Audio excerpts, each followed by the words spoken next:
Usul projek ni memang jelas sangat kita yang buat. Tapi sekarang ni Yen Group hantar versi hampir sama 2 hari lebih awal dari kita. Jadi, awak rasa ada orang bocor kan? Awak syak siapa? Encik, macam yang Encik jangka, memang Lee Wen puncanya. Kerja dia nampak bersih dari luar, tapi jurutera dapat balik data yang dipadam tu. Bulan lepas dia guna alasan urus bahan mesyuarat. Dia eksport beberapa dokumen strategi penting. Lepas tu hantar guna email auto-delete ke alamat email yang tersembunyi. Siapa penerimanya? Seseorang yang namanya Ye Xiao. 3 tahun lepas, dia urus projek luar untuk keuangan Yen Group. Lepas tu syarikat tu kena tutup dan hilang. Tapi email dia tu dah aktif balik tahun lepas. Sekarang dia kerap berhubung dengan satu akaun yang rapat dengan Yen Chen Chen.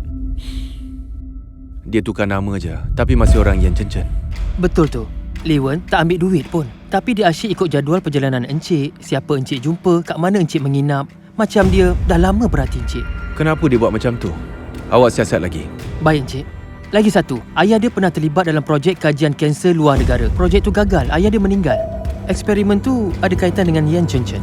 Pantau dia lagi. Kalau dia sanggup pergi sejauh ni untuk tolong Yen Chen Chen, mesti ada sebab besar. Simpan fail ni dalam arsip keselamatan tertinggi. Cuma saya, Vincent dan awak yang boleh akses. Orang lain tak boleh akses. Dalam apa keadaan sekalipun. Faham, Cik. Itu je.